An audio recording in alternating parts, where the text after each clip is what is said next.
बऱ्याच दिवसानंतर सुगरण देखील मला पाहायला मिळाले. सुगरणीचे अनेक खोपे या ठिकाणी आपल्याला दिसत आहेत. खूपच तन मन धन एकत्र करून सुगरण या ठिकाणी आपला खोपा तयार करते. बघा किती सुंदर असा तिचा रंग आहे. अलीकडे हा पक्षी बराच नामशेष होत चाललेला आहे, परंतु आज आपलं भाग्य की आपल्याला तो या ठिकाणी काम करताना दिसतोय.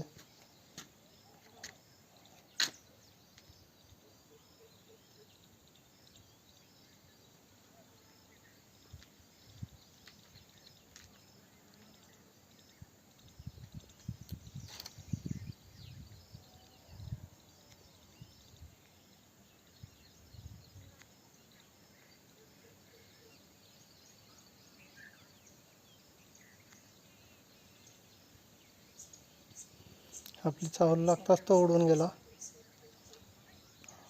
येईल थोड्या वेळाने, त्याचं काम करू द्यात त्याला आणि आपण आता रजा घेऊयात.